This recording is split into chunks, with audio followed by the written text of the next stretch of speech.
Mitch Durfee here with my boy Mike Torres, the money man. So we just got a call down here. We're in South Florida, and a person reached out to us. They actually just closed on this property here on Thursday, and they reached out to us for some expertise and some guidance on this flip that they just took over. And to be honest, it's I really wish that they reached out to us before they got started on this one, because there's a few signs in this neighborhood that are kind of red flags when it comes to looking at these flips. So let me just walk you through like what our first impression was on this property, and then we can kind of talk numbers a little bit, but I don't want to go too much into it because like I said, we want to make sure that we're providing value, but we also don't want to break people down. But so when we first came into this neighborhood, let me show you what we saw.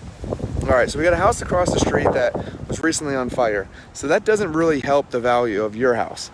So if the house that you're looking to flip is over here, and you have one over here that looks like this, that's really going to negatively impact the value of your property. Second thing that we notice is, okay, so we have this nicely sized property, but again, right next to it is a very, very small property. So you're not going to be able to get big comps. You're buying the biggest house on the street. What you want to do is you want to buy a house that's very similar to houses around it. You don't want to be the trailblazer. You want to follow what others are doing and then improve it slightly so that you can make up the gap. So for example, if you were buying this property for, let's just say, let's just throw out a number, 200,000, and the houses next to you are 300,000. It's easy for you to comp out, and it's easy for you to really just justify your price when you can make your house look like the neighbors. But if the neighbors' houses are smaller, you're gonna have a hard time getting the value for your property because they're looking at that one saying it's not worth it. So we're gonna do a quick little walk around. You got any tips on this one, Mike? What do you want to say? Any advice? Yeah, basically just like you said, let's give us a call, take a look at it, run it by somebody who's done it before you actually take action. Look at the alternates, try to get out the comps, just like Mitch said.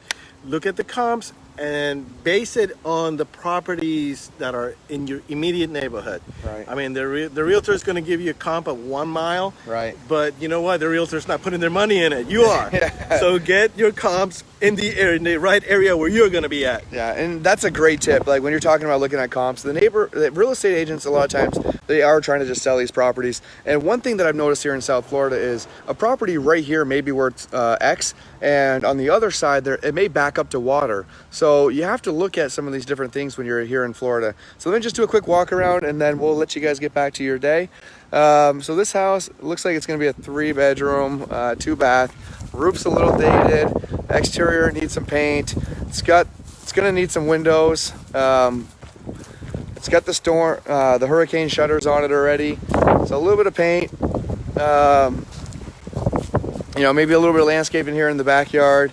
AC unit's going to need some AC. Got the master lock there. I don't know if you can see through this window or not. So it's got old tiling throughout the house. So again, old doors. You have basically a full flip renovation here, but it's nothing like no major construction. You can kind of get by with some lipstick, but I would definitely focus on changing that tile out, change those doors out, definitely repaint it, do some retrimming, and all this stuff's going to add up when it comes to I don't think there's even a kitchen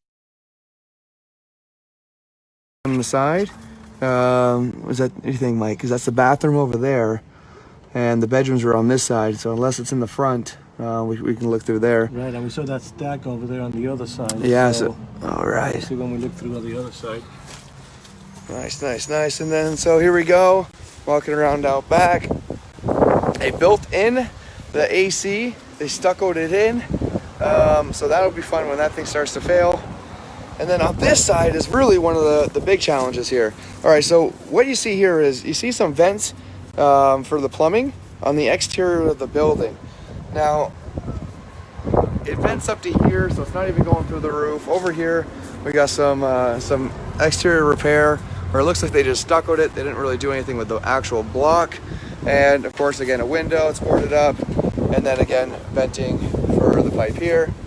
And let's see if we can get a peek through this window. Okay, so the kitchen is right here. And I don't know if you'll be able to even see it. So the kitchen looks like it's right there. But yeah, so on this property, there's so much work that needs to be done. It's not going to be a quick $25,000 lift. It's not. This is what we call a heavy lift. You're probably looking closer to 45 to 50 grand, just based on the square footage. And even though you're doing all those repairs, the neighborhood's really going to dramatically impact your value on the upside. So this is going to be a tough one to get out of. I think you're probably gonna, on something like this, you're either gonna have some sweat equity, or you're gonna end up having to do what we go to as our second strategy, which is either long-term rent where you can pay down the terms on the mortgage. So if you rent this property, sometimes you can pay down that principal to get out of it, or you can do a short-term rental. Sometimes, but you're managing it. Again, you're going back to a job. But you're not going to be able to burr this one and get out of it. You're basically looking to break even on something like this. And it actually, to tell you the truth, it's probably one of those deals where you're going to want to do the reno, or you're going to want to just try to sell this thing, do a little bit of light reno and sell it to another investor down the road, and then just mitigate your losses. Hopefully we can get her out of this and give her a little bit of tips.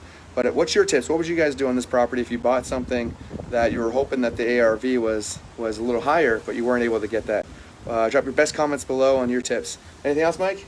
Well, that's it. We're looking forward to hearing those comments. All right, millionaires. Thanks, and guys, thanks so much for being a part of this group. I hope that all you guys have much more success in the future ahead, and keep adding those people. I can't believe we added almost like 100 people in the last couple of days. Yeah, it's incredible. You guys rock, and we'll see you guys at the next property. All right. Peace. Peace.